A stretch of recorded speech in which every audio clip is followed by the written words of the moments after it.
All righty. Good evening, everybody. Welcome to our Zoom session, all juniors, and hopefully some parents are on with us tonight as well. I see a few parents. Thanks so much for joining us. My name is Kelly Frank. I'm the Director of Collegiate Affairs here at Quaker Valley High School. This is my 19th year at Quaker Valley, and before I came to Quaker Valley, I actually worked in admissions and financial aid for another school in Ohio. So I've been on the high school side of the desk for a little while. If this is your first experience with the Office of Collegiate Affairs here at QV. And, November just feels like the right time for juniors to be diving into the college search. We definitely have a lot going on the senior side of life here at QV, but I do feel like November is a nice time for juniors to kind of, start making sense of tours and tests and crafting a list and, really getting into some of the things that make up, tackling the college search. So the conversation is so much better when it's not just me giving you my thoughts on things. But when we have somebody from the college side joining us as well, and we're so very fortunate to have somebody from the College of Wooster joining us this evening. I have Kathy Finks with us on this Zoom, and she has actually been so gracious to provide our slides for the evening. Kathy's the Executive Director of Admission for Wooster, and she's just returned from an international trip. So I just feel so fortunate that she's been willing and able to join us for this conversation. And, feel free to use the chat as you have questions throughout the evening. Some of them we will answer in a live format, and some of them I might just type a response depending on the nature. And this session is being recorded and it'll be sent out afterwards as well. So, Kathy, thanks so much for joining us. Yeah, Kelly, thanks for having us. I will say I agree with you that November is kind of the perfect time to really start to dive in with the junior search. And I'm happy to be here to talk through it in full disclosure.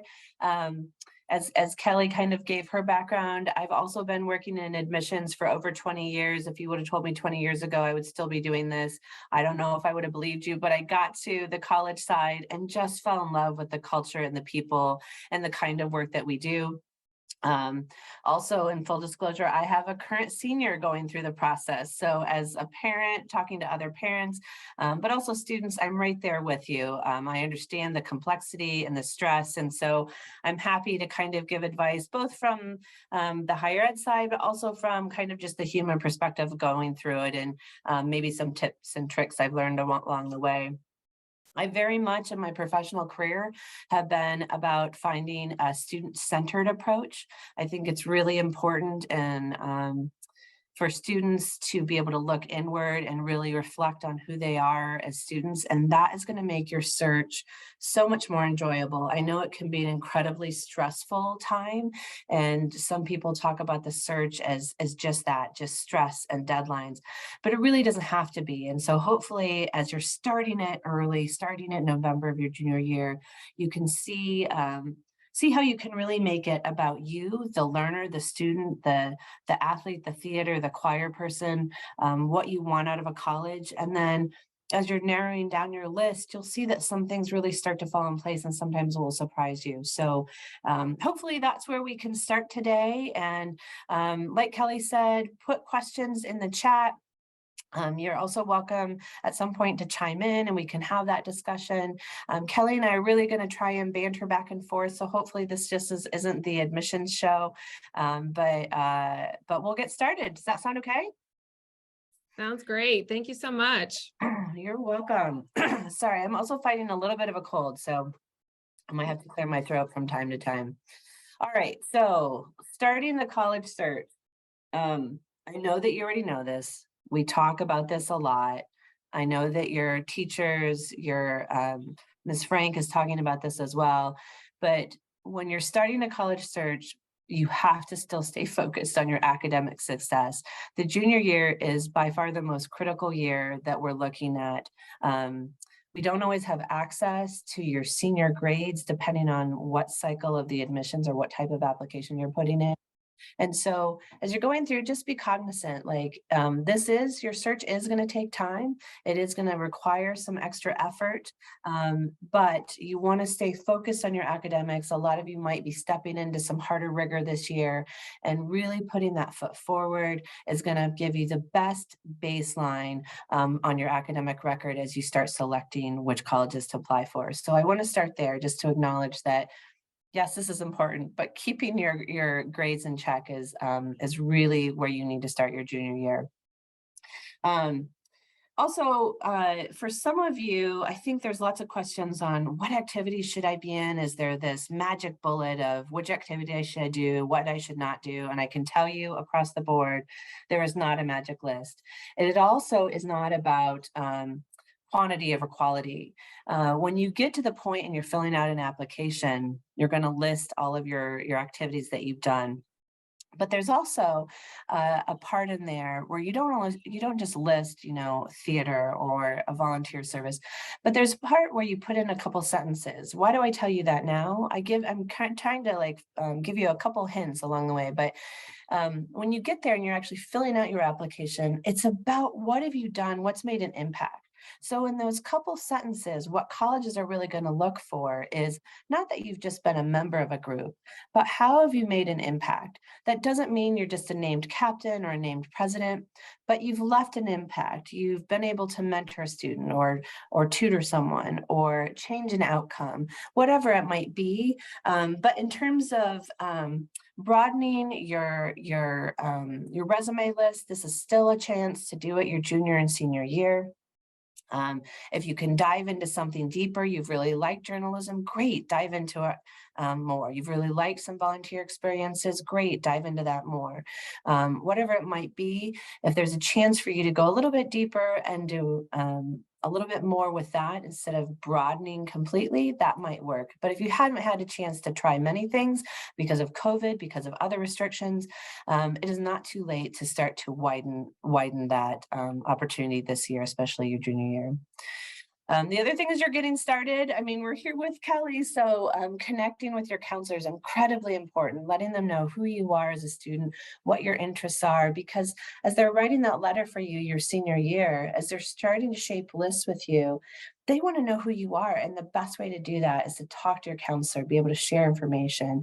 So this shouldn't be just a stranger that you pass by, but really make time to connect. And you can do that in little small ways. And I think correct me if I'm wrong, Kelly, but you also have a chance for at Quaker Valley where they can do an inventory list for you all. Is that correct? Yeah, absolutely. So one of the other big pieces of the puzzle here at QVHS is the role that Mrs. Amy Keller has. And she spends, she's our career education coordinator, and she spends a considerable amount of time in classrooms starting in 9th grade, talking with students about the inventories and ways to kind of assess what am I good at, what do I like, where does that lead, what overlaps in those two arenas. And so there's definitely a lot of, self-assessments going on. Mainly our tool is Naviance, which our current juniors have made Naviance accounts in 9th grade. So they've been using this program for a lot of career exploration. Mrs. Keller does resume development in Naviance with students when she goes into classes. So it's really important that everybody on this session know that she is a fantastic resource here at Quaker Valley and able to help students connect to apprenticeships, internships, job shadows, in a number of different areas that she has partnerships with, especially the industry-based world. So, make sure you stop and see Mrs. Keller. Her office is right next to Mr. Habush's classroom. And one other thing I just wanted to mention, as I was thinking about ways that students can connect to things that interest them, one of the things I've seen work really well for our seniors is when they've taken their self-directed learning project, their graduation project that they did here at QV, and they didn't just leave it, be sophomore year or junior year, but they kept going with it. And this is an opportunity, juniors, to say, I was able to really dig my heels into a long-term project that I oversaw over a number of years. For some students, maybe that was starting out really like with a simple, donation box in the lobby of Quaker Valley for any number of causes. But then I've seen seniors continue that, beyond the sophomore year, beyond the junior year, so that it ended up being a really long-term project that had a lot of teeth to it come application time, come interview time. A lot of colleges are going to ask, what are you most proud of and what type of impact did you have on your high school? So those self-directed projects that we have here at QV can be really great opportunities for students to, take that and then really, really run with it. That's an excellent point. And yeah, you're lucky that you have even that opportunity for them to get more invested in it. So perfect. And then as you're going through, and this is really for students, but I will say that, as I'm counseling some outside friends of family about, can you sit down with my child and start to make a list, or, with my own child, let's go, where do you start? And really where you start is with the student and asking questions. And I know that Ms. Frank has these questions as well, but what kind of learner are you? What interests you academically? You might not know exactly, and you don't have to always, for certain schools, you might not have to major, some you will, but the idea of trying to start to narrow things down will help you develop a list. What are your long-term educational goals? Do you think you see a master's or a PhD or law school, something else in your future? Those kind of questions will help you focus in on a search and look for schools that have unique opportunities that might help fulfill that path better for you. What kind of learner for you? There's no right or wrong answer to any of these questions, and I just want to make sure that's clear. I think sometimes you might look at this and say, well, automatically that small group discussion is best. It can be, but not for every learner, right? I work at a small school. I favor that myself. But for some students, like my coworker's daughter is going through the search process right now, a big school with larger lectures is absolutely the right fit for her. She gets very anxious in small classroom discussions, but is she an avid reader? Is she an avid learner? Absolutely. And so for her, a larger lecture might be the best process. So again, it's about asking questions to help narrow down who you are as a student, what kind of activities mean the most to you. Are those activities something you're going to do as an activity in college, or are you going to try and merge that into some kind of educational pursuit or some kind of post-graduation goal? Same thing, what are your strengths? What are your weaknesses? Not only are you going to have to start to pursue that in terms of things that might be asked in an interview your senior year as you go through the process, but really knowing who you are and being honest about those strengths and weaknesses is also going to help you filter down college lists. And that's what we're going to talk about next, is how do you build those college lists? Any talents or insights you might contribute to a college, and really, how is your learning, how is it shaped? Is it shaped by individuals, different personalities? Have you really connected with a teacher that's really helped you pull along? Being honest about how you pursue your academics and how you think you want to lead those forward will be very helpful. Then I usually go through kind of a checks and balances with the students about what's a want and what's a need. And those are very different things, right? And again, there's not anything that makes the list higher or lower, right? A want can have just as much importance, but to recognize that it is a want and that might not be in the need category. And so as you start to sort through those, so what is a want? It might be wanting to be close to home. It might be saying, I want to be as far away as I can. I want to be in California. Okay, that's a nice want, but is there a school that matches all your criteria? I want to be a starter in the team. Okay, that's a want. It might not be a need. I want good food. I want that bumper sticker. Those are kind of the want categories. A need might be for you as you assess that list of how am I learning best? It might be a small classroom. It might be the flip, what we just described. It might be a larger classroom. What keeps you accountable? How are those things going to be assessed? Is it a parent right now in your life that makes you accountable for your grades and your time management? If that parent's not there, what else are you going to look for? Is there resources on that campus that can help you be accountable? Is it a coach? Is it a mentor? Do they have a writing center? Are you used to having that support at QV? And are they going to be able to provide that? So, and financial assistance, we're going to talk about this in different ways throughout, but I will say that this is an investment for every family, regardless of where you are on the financial spectrum. And so having a real conversation about finances is important. And so where does that fit on your list? Is that a need as you're going through? So before we start to shape that list, let me just go over some of the basics. Oh, well, Kelly, is there anything you wanted to add there? Sorry, I kind of No, jumped in. those were all fantastic points. I feel like our students, they do give some thought to what works for them, but I always think we could give more thought ahead of time to what, when they look at their day at QV, what are the areas that they really need nudging? And what are the areas of their day that they totally have independently on their own figured out, so those are great points. Good. So before you make your list, as you're starting to get organized, we're really going to do this, right? It's junior year, it's November. All right, how do we do it?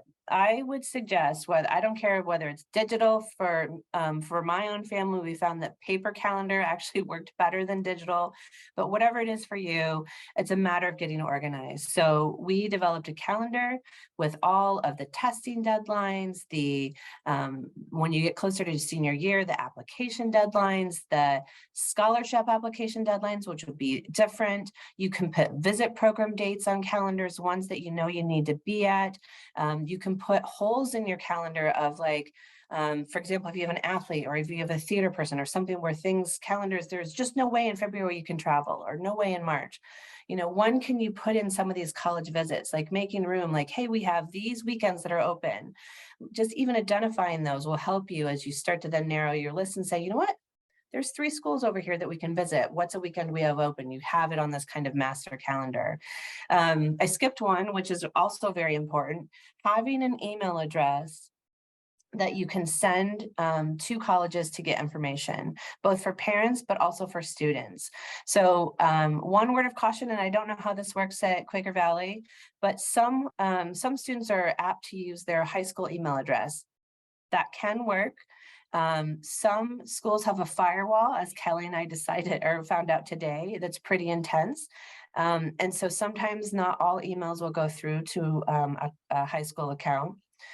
We also have the added disadvantage for a high school email address that when you pick your school and you enroll, sometimes right after a student graduates, that high school account drops off and you don't have access to it anymore. So if you forgot to switch even to the school you're attending, they might not be able to access, or you might not be able to access the email that they're giving you. So picking an email account that a student's going to be able to use. Students do need to start to look at email. I know that's not in the world, it's in the professional world of adults, but they're going to get lots of emails. And so they need to start to weed through those and figure out what's important because lots of critical information about scholarships and application deadlines is going to start to go to those accounts. Also, I will say this has been a game changer in my own family, but laying out ground rules, it's an intense process for students. This is the first time when they've really had to start to make a really big grown-up decision for a lot of students. It's one that I think sometimes they put too much pressure on themselves, and I've kind of talked about how we can start to minimize that a little bit, and we can talk about that more.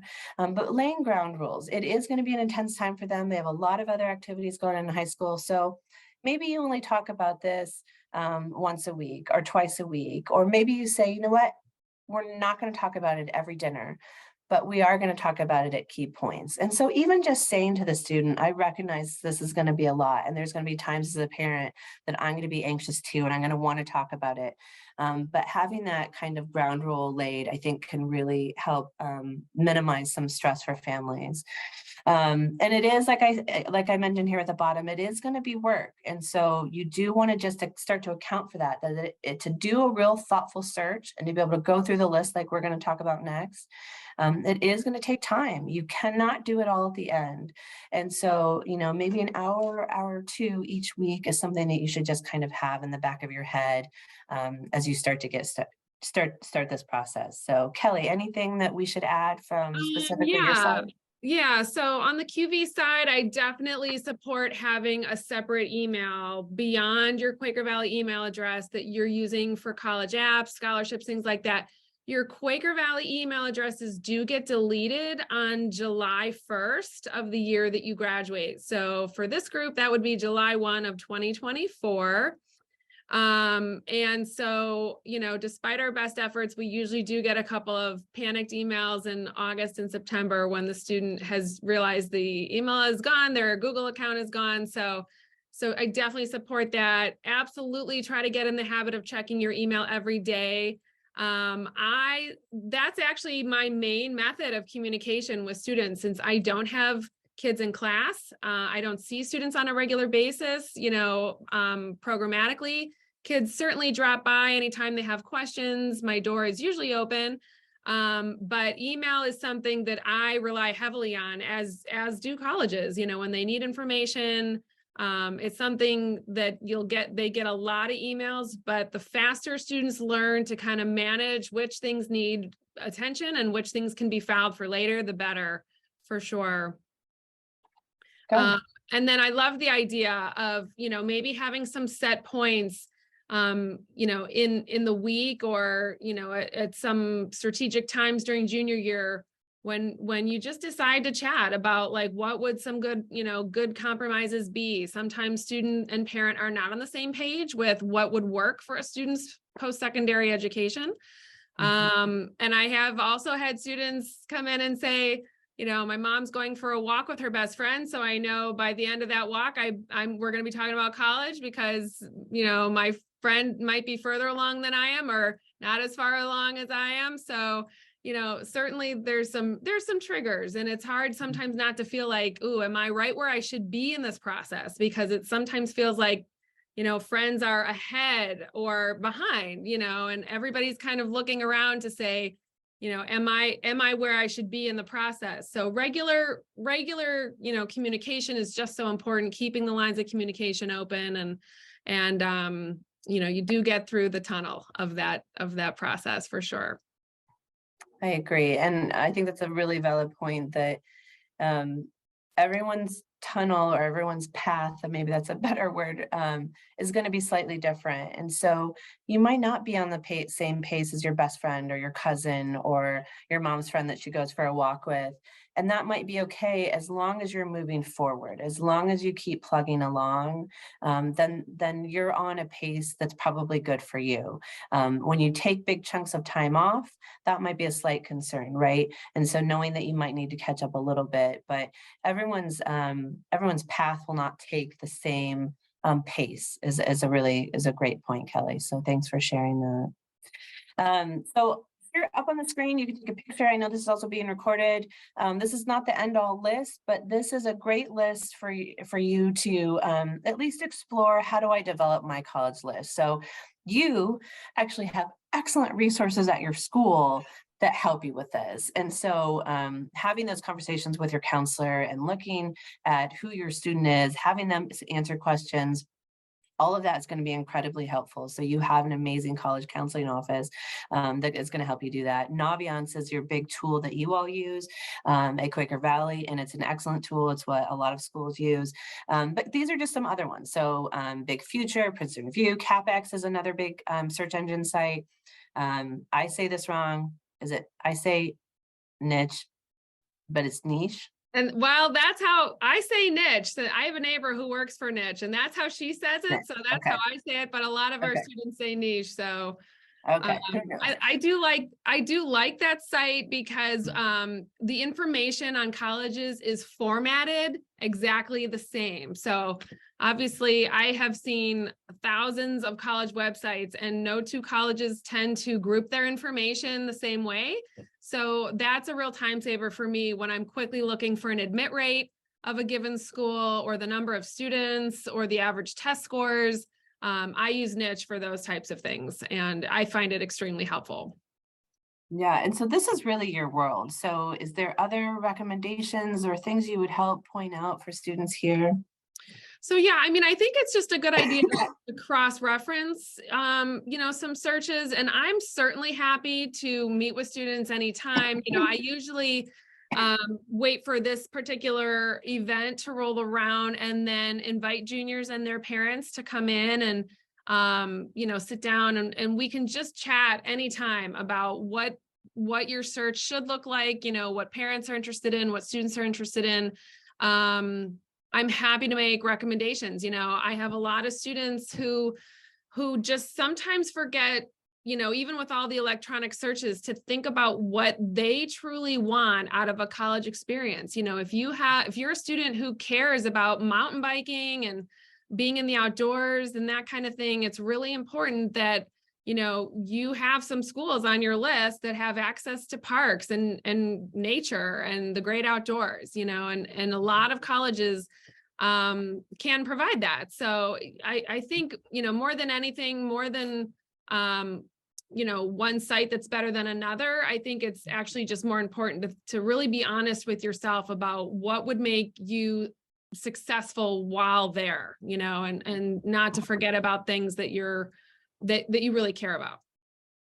Yes, I totally agree. I also agree that some of these sites might just work better for you and your personality and how they format information. And so looking at several of them can help. I'll also plug the College That Changed Lives, the CTCL one. It's actually, there's a site and you can plug in some factors and it helps. It works just like a search engine, but there's also a book with 44 colleges. So if you're a reader and you like to digest information and have more than one short sentence, but actually have chapters on books or on chapters on colleges, that might be a nice mix for you too, to throw that in, to read some different read about 44 colleges around the country that act in very different ways on how they educate. And so it's not these short snippets, but it's actually a longer version where you can really start to get a feel or a vibe for a particular school. So none of these is more critical and more important. You will just, I know you all will work with Naviance, and so that will definitely be a key one for you as you go through. Big Futures, I just kind of wanted to show you what it would look like, but basically you're going to come out, you're going to put in information like we've talked about. If you've answered the right questions, if you're being truthful, this is where students should do the work, not parents, when going through these sites. And so, but you're going to get down and you're going to start to develop this list, and maybe it's a list of 10 or 12.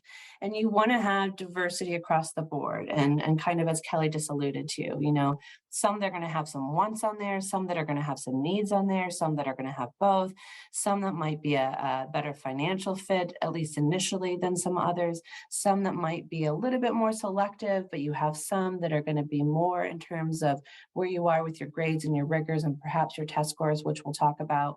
And so as you're going through, you're going to start to develop this list. Is your list going to be set in stone at the end of your junior year? Maybe not. Maybe for some of you that go early decision, we're going to talk about that very soon. But there's room to have movement on here, even through fall of your senior year. So I don't want you to feel like this has to be a rigid list. You also could start to visit schools and have, visit 3 schools and be like, what I thought I wanted, what I thought I needed has changed. And so let me go out and look at my list differently and add a couple schools and maybe take off a couple different schools that I realize as I'm going through my junior year and really figuring out who I am, that these schools are going to change. And I think that's okay. I don't want you to feel like it has to be this this really straight analytical set data points. They're going to be more fluid than that. And that's what also makes crafting a list sometimes stressful and hard, is because it isn't just this this one size fits all, and your lists will look very different even from your best friend who seems very similar to you, right?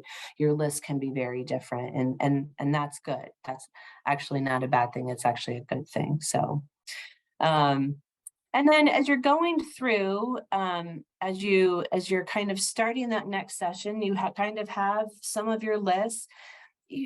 Before you even step foot on a campus, there's lots that you can do. In fact, the pandemic totally changed this. So for those of you that had a student maybe 4 years ago go through this product search, now going through it, oh my gosh, the content level, as I know on a 6:30 on a Thursday night, has drastically changed in what we're doing and how we're doing it. And so that's awesome for you as a student and a family, because you can really take amazing college visits now on platforms like YouVisit and other things where you can do these virtual visits. Some even have live students that are leading you through at certain hours, that you can click. And so that's an amazing chance for you to really start to dip your toes into a school that might shift that list that we just talked about, but to give you some context, to give you a little bit more than just some data points that you saw on Naviance.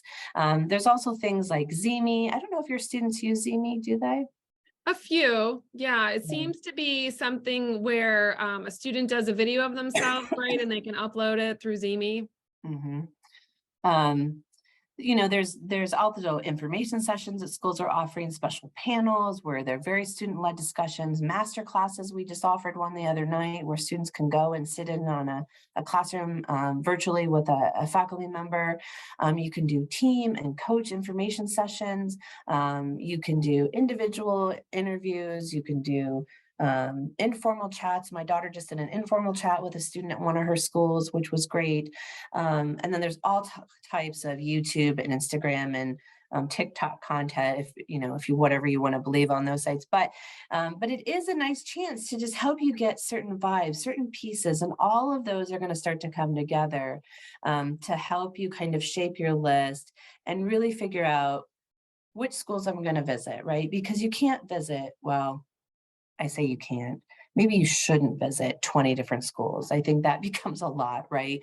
And so how do you get to that next point? But before we talk about college visits, I do think it's important before you get too far down in the search to talk about the different decisions. And so Kelly, do you want to take this slide and really talk through what those the applications are? Yeah, I do, before visiting even, I think this information on this slide is just extremely helpful because colleges will use these words, they will use these terms, and they kind of don't, well, I should back up. Most colleges don't explain in great detail, the entire scope of all the plans. Most colleges are only going to talk about the plans they offer, right? So, if a college only offers early decision and regular decision, they may never talk about what is early action or what is rolling. So, each one is a little bit different in its nature.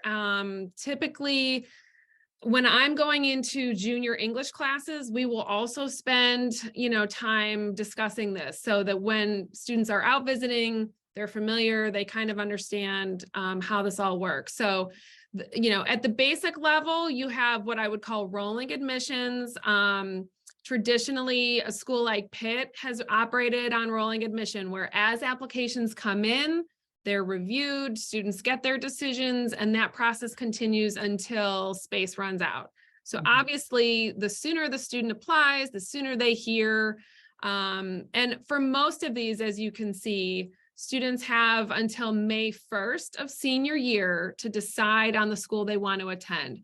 The most committed plan out of all these is the early decision plan. So that's when a student applies to a school and says to the college, if I'm admitted, I plan on attending.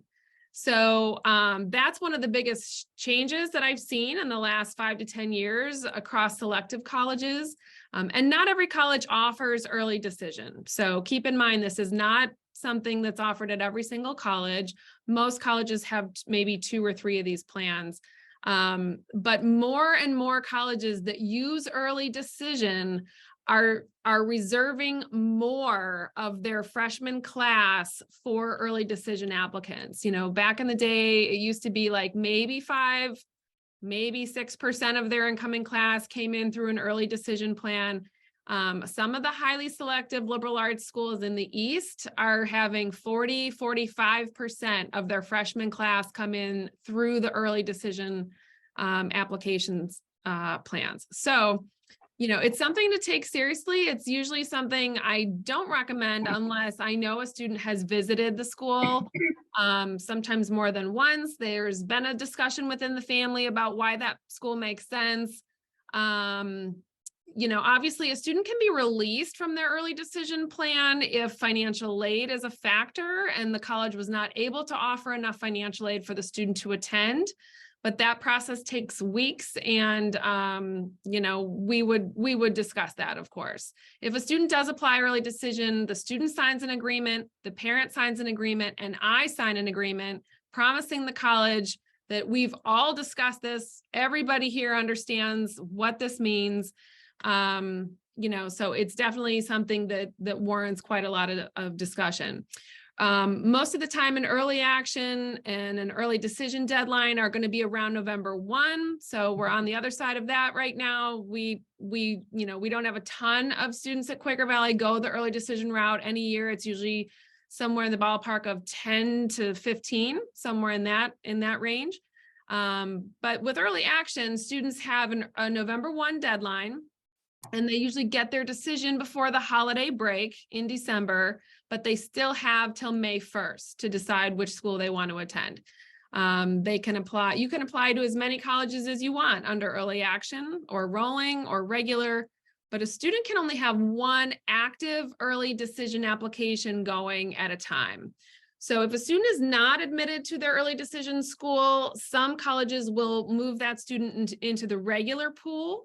And other colleges will say, this is the end of the road. We're going to part ways with this particular applicant. So restrictive early action has a few extra layers to it. It's usually when a student is telling a college, you are my first choice. I'm not applying to any other schools under an early program. But obviously the student still has till May 1st to confirm that. So they can apply regular, rolling. There's a few nuances with restrictive early action. The best thing to do, no matter the plan, is to make sure that you have read the information on the college admission website. This is all going to be clearly explained if a college uses a plan. If they have a specific plan, they will post that and explain that on their website. And that's really something that I would encourage students to start getting familiar with.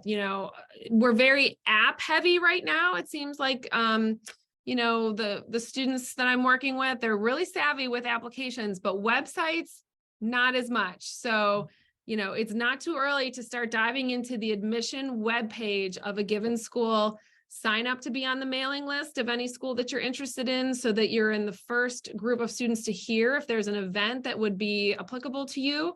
And, start getting to know how they lay out their information. You'll see charts of dates and deadlines and whether or not they let you self-report your scores or if they need the scores to come directly from College Board or ACT.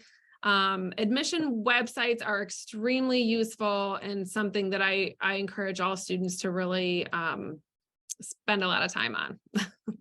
Yeah, I think that's a great explanation of the decisions, and each school does it slightly different, and so that does make it confusing, but it is something you want to start to note as you're visiting schools and then developing that list. And actually, since you brought up test scores, let's flip ahead and talk about test scores real quick. So I will say, as an executive director, I get asked to panels in the spring to talk to families. I was on several panels this spring. They often pick, different colleges, liberal arts schools, selective, highly selective, big universities on these panels. I can't tell you the amount of time that we spent this spring talking about testing and the future of testing. I know it makes families very anxious, but what I will say before I even start going through the material is that this year, the majority of colleges were still test optional. Next year, we don't know exactly what that will look like. And so for you as juniors, I think that you really need to have that discussion with your counseling department about when you should be taking the test, how much test prep you should do, because I think decisions are going to roll out this summer about what that's going to mean for you as juniors, and which schools are going to require testing and which ones aren't. But I am here, and you can write this down. You can, you can say, I don't believe her.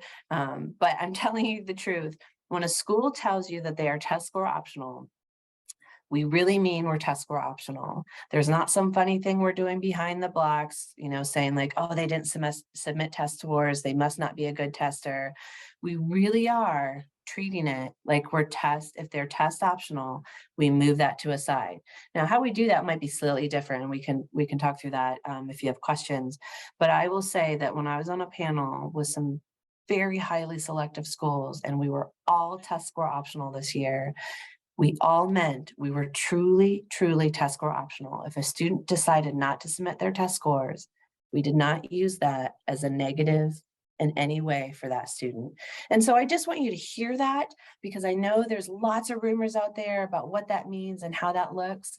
And it will be changing.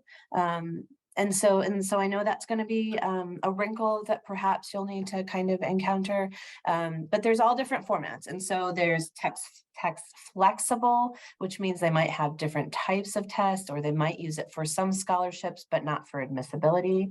There's test optional, which is what the College of Worcester is, which means that truly, if your student decides to submit test scores, great, we will look at that for admissibility. If they decide they don't want to, that's fine. We have plenty of other information about your student to make a decision, and in a well-informed decision. In fact, we were going to be test score optional. We were making our decision to be test optional right in March of 2020.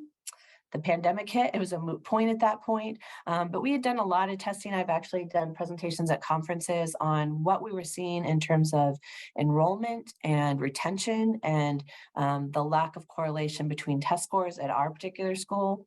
And so for us, for admissibility and retention at the college, it didn't seem to connect. And so we were going test score optional.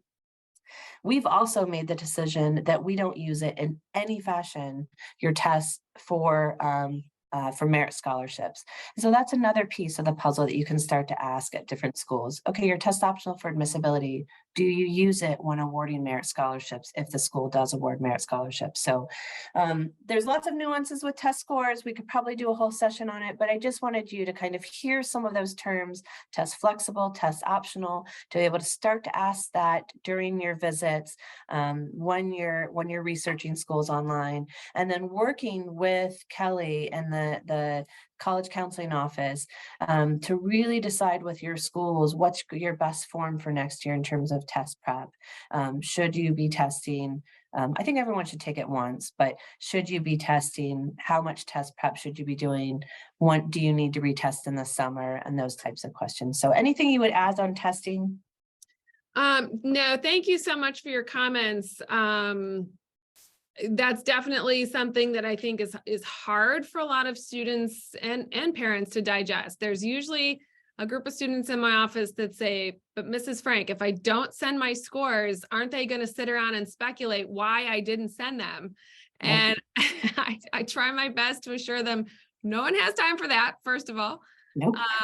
First and foremost, but it's just dumping information, in such a way that when you go to the reading part of an application, it just isn't there. And so maybe someday we'll coordinate a field trip to the processing office of a nearby college so that they can see for themselves how it all comes together.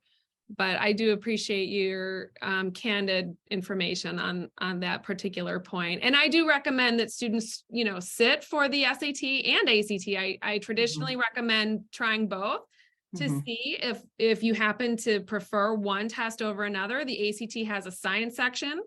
And so some of our students who have more of an aptitude for science like that test better.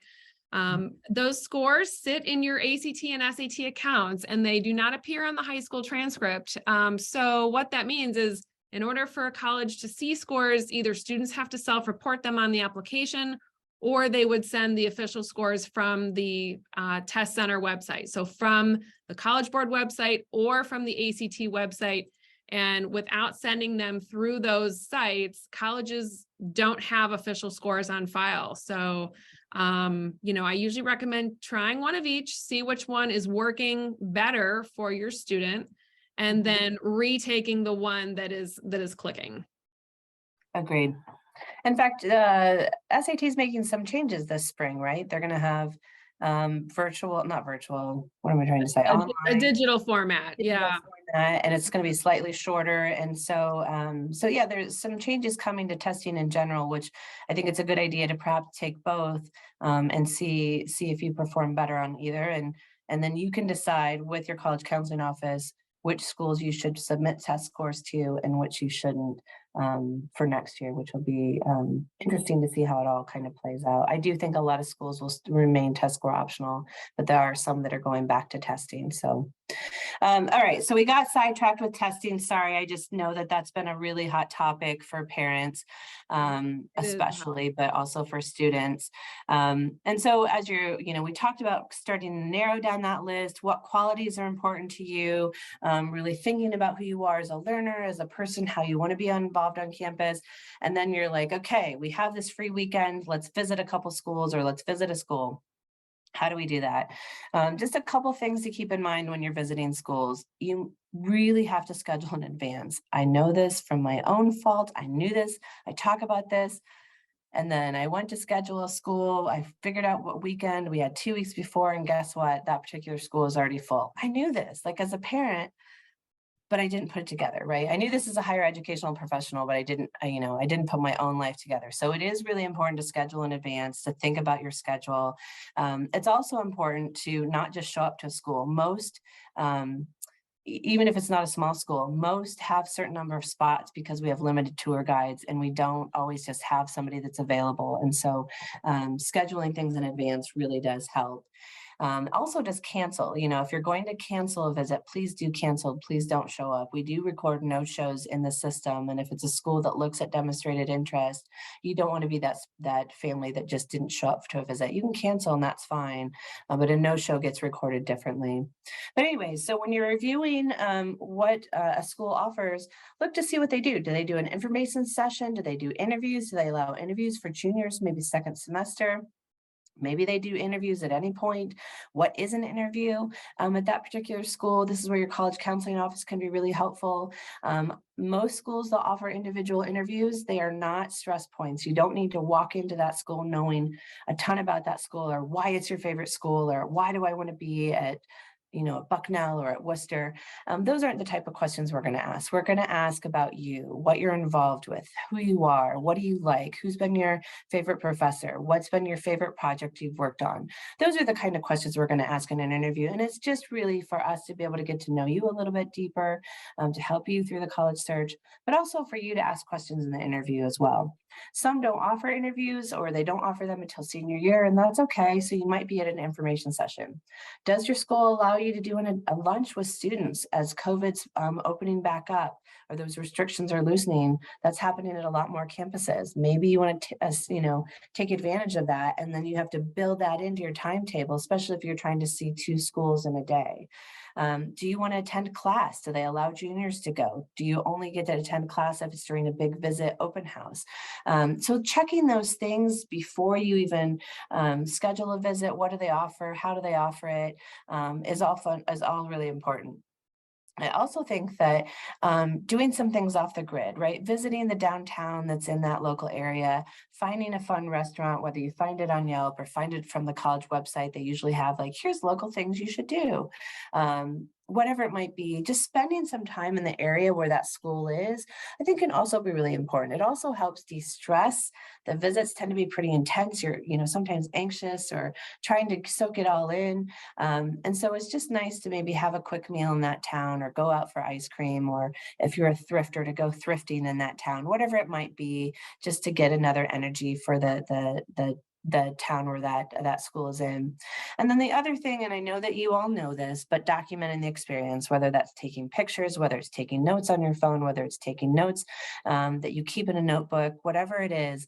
But after you've seen 5 schools, even just 5 schools, summer things are going to start to run together. Wait, what was the school that offered that 3-2 engineering program? What was that school that had that really cool, I don't know, art exhibit? So as you're writing down things, just making sure that you can connect the pieces. Little things might become important later. So almost all schools have some kind of a supplement that is, tell me why you like this school, or tell me why this is a good fit, or tell me something about, X school. Well, if you've taken notes from your visit and you can bring up very specific things in those short tell me whys, those 100 sentences, 200 sentences, or 200 words, 100-word short essays, that's huge. You remember a tour guide and you can talk about that because you took notes. A college is going to look at that very differently than just someone who has maybe looked up information on a website. So anything you would add about a college visit? Yeah, I mean, I definitely see campus visits as a really opportune time to get a lot of research done. We had probably maybe 60 colleges visit QV so far this fall. I have a couple more coming in, I think, next week. And kudos to this junior class. At some visits, I had more juniors attending those college meetings here in the college office than I had seniors, which was awesome. Usually juniors are a little more timid about coming in for college visits when it's September of junior year, but we had some really great representation from the junior class this year. But the campus visit, obviously, you're probably going in with a certain amount of information on a school. Maybe you know how big it is. Maybe you know that they are known for a major or two that interests you, but go beyond, and it's a good time to ask questions on, like, do you have an honors or scholars program? How are applicants reviewed for those programs? What are the perks of those? Sometimes you can have research wrapped up in an honors and scholars experience, or travel abroad could be part of that. Registering early before everybody else for your classes, that can be a huge perk. Housing perks, things like that. It's just a great time to get a lot of research done on programs, opportunities. Also, find out, how are applications reviewed at this school? Is it by major? Because there's no 2 schools are the same in how they handle applications when they come in. At some smaller schools, the first thing they do is funnel it to the territory rep who's in charge of Pittsburgh, or who might have Quaker Valley as one of their high schools on their list that they're in charge of. So, and at larger schools, it's more of a computerized process, and it could just be based on a student's junior year GPA and scores. If they decided to submit scores, that could be the totality of how an application is reviewed. And at larger schools, when they have hundreds of thousands of applications and not a lot of seats, compared to how many apps they get every year, you'll find it is more of a computerized process, right? So the smaller the school, the more likely they are to use letters of recommendation and really be reading every word of the essay that was submitted, and the resume and the activities list and things of that nature. You also want to find out if you're applying to the school, or if you're applying directly to a major, if you get the chance to list a second choice major, because sometimes if students aren't admitted to their first choice major, then they're reviewed for their second choice major. But you do want to find out also, what's the process? How does that work? Sometimes it surprises students, when you get into the weeds of app review world. And we do talk about this when I'm in junior English classes and senior English classes doing College Apps 101. It's important to be really thoughtful about the major you list on your application. If you list nursing, you should have a significant amount of math and science on your transcript, and the grades in those classes are going to be the first thing a college looks at if they're reviewing you for nursing. So there's a correlation between the major and the transcript at most schools. Some other schools, you're applying to the school, the major is sort of just a place card holder in terms of what you're interested in, and you're not being directly reviewed, in terms of your classes for a specific major requirement.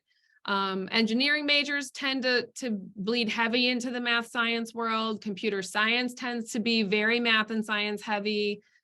Business has a ton of math. I was just chatting today with somebody about how many math classes business students need to take. A lot of kids are very surprised at how math heavy business curriculums are. So, if math isn't your favorite subject and by the end of senior year, if you decide the school is more important than the major, then you may want to list undecided, which traditionally is the most generous review there is when it comes to transcript world. So we'll spend more time talking about that in the spring of junior year as more students have, a bit more focus in terms of what they might list for a future major on their application. But a campus visit is a perfect time to get the scoop on how apps are handled at a given college. That's perfect. We talked about testing, and then I'm going to end with just two really quick things, and then I know we want to save some time for questions. But what I've seen in the college search as the price of colleges has gone up, and believe me, I work at a college, I know this firsthand. I also am a parent. Having the discussion early about this being an investment for both the family and the student is critical, right? And so talking about what this is going to mean. And so how are you going to finance this? Are you going to look for schools that have merit aid? Are you going to look for students that have generous need-based aid? What does that mean? How do you find those? Are you going to ask your student to apply for outside scholarships? Are you going to ask for them to apply for scholarships in your area? Maybe have an area community foundation that awards scholarships. You have some at your school. And so having that discussion about all these pieces of how are things going to be afforded.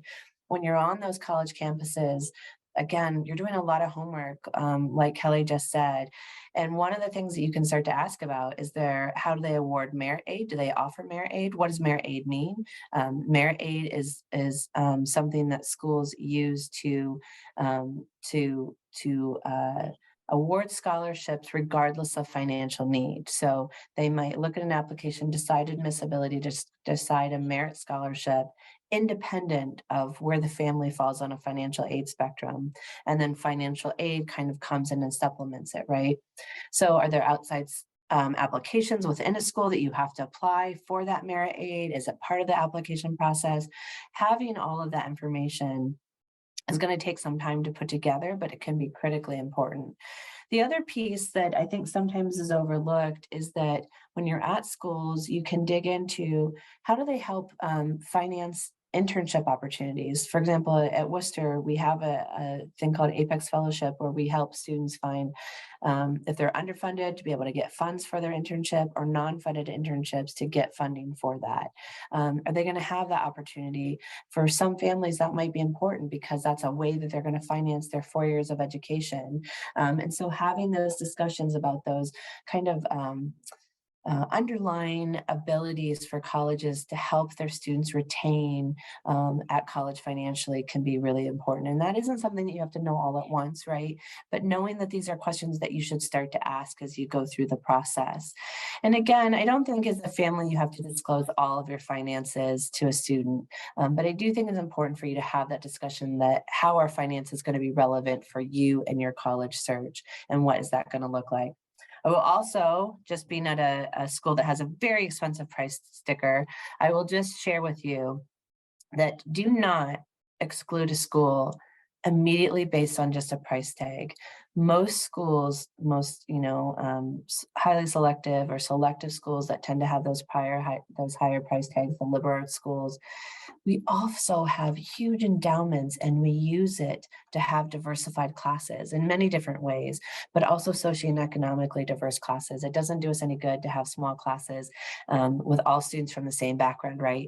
And so oftentimes families are surprised on how much merit aid we're giving, how many millions of dollars we're giving away in financial aid to make it affordable. And for many families, we can get down to in-state prices, sometimes lower, sometimes, slightly above.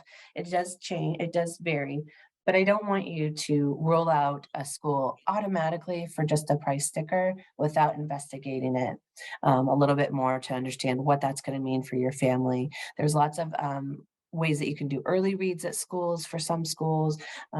There's net price calculators out there. So there are ways that you can start to get to this information, especially as you get further into your list of 10 to 12 schools. I will also throw this out as a resource. I read this one because I work at the College of Worcester, but also as a parent, and it was hugely fascinating for me. So this is The Price You Pay for College. It's done by Ron Lieber. He's a New York Times columnist. It's a really incredibly fast read. You know, it's 300 pages, but I read it in a Sunday afternoon. But it really digs into what's important to pay. If you're going to make this investment in college, what are those things that you should pay money for, maybe what you should not, in terms of a value added kind of a return on investment, where students go, who are the happiest, healthiest, employed mid-range employees, or career. Couldn't think of the word career. Anyways.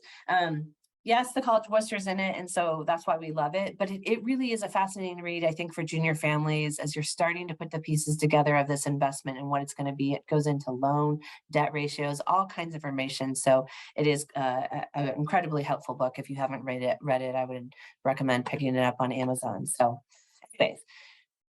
We talked through a lot of information. We're already at the hour mark. I'm so sorry, but this is what admissions people do. We tend to talk too long. But Kelly, I just want to open it up to questions. Was there anything else that you wanted to add as we kind of wrap this piece up? Yeah, so just a couple extra reminders to students. I do make this announcement in classes from time to time, but while I have this little audience here, if you have a student who is thinking about collegiate sports in any way, shape, or form, even if your student is only kind of thinking about maybe I would do my sport in college, please let me know. It's really, really important that I have that information so that we can just make sure that that student is being really thoughtful about all the courses he or she is taking here at QV. Graduating from high school is a little bit different than being eligible at the D1 or D2 level. So that's really important for me to know that that's on your student's radar. If you have a student who's interested in military academies, that's something that's a little more involved, and that can begin in the junior year. So, those are all things that I can help with as well. And, from this point forward, if students and parents out there are interested in meeting to chat about their college search, I'm happy to meet. We can do evening appointments, daytime appointments, whatever families need. I think one of the things students know most about me and my role here is flexibility is the name of the game. So, whatever works for you, I'm happy to accommodate. Were there any other questions here on the chat? I think, okay, I do see a couple. Mainly surrounding the major. So is it easier to get in being undecided than with a declared major, even if you already know what you want to major in? Kathy, how are apps reviewed at College of Worcester? Yeah, I can answer. Yeah, I can answer both. But at Worcester, it's not dependent on a major. So we're liberal arts school. We truly want you to come, figure out what is your passion, what you're most excited about. If you think you're going to be neuroscience, you take neuroscience classes, you move forward and you're like, yep, this is me, great. If you think you're neuroscience, you come in and you're like, oh my gosh, I really fell in love with anthropology and Chinese. Great. So for us, your major just helps us get you more content information or helps get you in touch with professors along the way. So that's how we use it. We don't use it as part of your criteria for, we only need this certain amount of majors in math or physics or French or whatever it might be. So we don't have those limits. It is critically important though at some schools, as you were just talking about. And so that's a great conversation to have with your counselors, to look at your curriculum. If you're applying to a school where you really think you want to be math or engineering or business, but your APs aren't in AP Calc or aren't AP Physics, you might not be as as admissible into that engineering program as you might be if you still want to be at that school and then declare it later as an undecided. However, if you have the right curriculum, you have the right grades, it might be the best decision for you to apply directly into that program. And so you're not going to know that until you have your list narrowed down and until you're sitting down with your counselors and really looking at the hard data, looking at Naviance, who's been accepted before, who hasn't, and really getting that feel. So it isn't something that should be scary to you. It just to know that it's a process, and you just have to, with each school as you're applying, look at what makes the most sense for you to do. Yeah, Uh, a lot of things with the college application process are so specific to one college. You know what I mean? Like every college has a different approach into how they're reviewing applications, how, you know, where they're funneling students. And then every student is coming to the table with a different transcript. So these are things we would chat about for sure during the junior college meeting. And I'm more than happy to help you figure out the best move there. Wondering if there's a downside to how many times you should test and how does super scoring work? So if you hear the word super scoring, that's when a college takes your highest reading and your highest math on the SAT from any number of attempts, and they combine your two highest scores to make a new super total for you.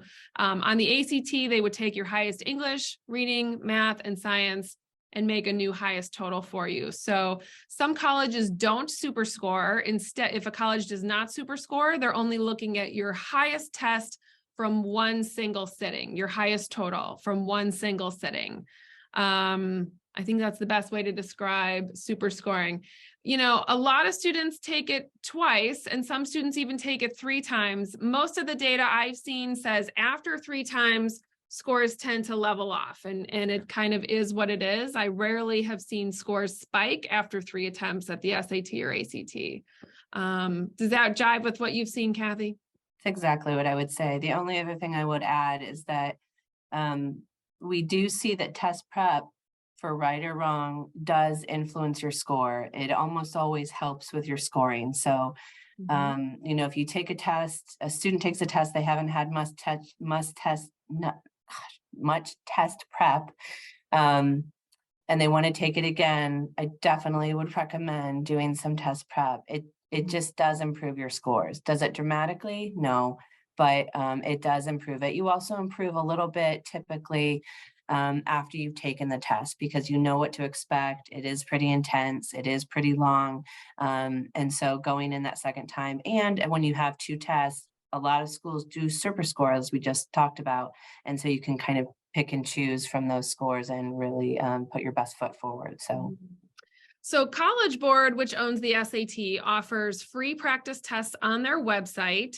They also offer students the ability to link their PSAT scores to Khan Academy, where students can then see, you know, which questions they missed and have an explanation as to why that answer they chose was incorrect, which is the best test prep out there in the world of SAT prep. It's free and it's custom. So if a student, and PSAT scores traditionally come in, I want to say like the 3rd week of December or something like that. On the ACT website, there are also free practice tests on the ACT website. So both of the sites offer timed free practice tests. And then of course, in this area where we are, there's a number of test prep companies, and some students find those useful as well. We don't really endorse, you know, one particular test prep company at Quaker Valley High School. They vary in price, they vary in service. Some companies are more ACT friendly, some companies are more SAT friendly. I've known some students to have more success with individual tutors than working with, you know, a commercial test prep company. But know that there are free timed practice tests on both of the websites for SAT and ACT. And the majority of prep classes are exactly that. Timed practice tests usually make up the majority of any class or prep class that you could sign up for. So hopefully that's helpful for you.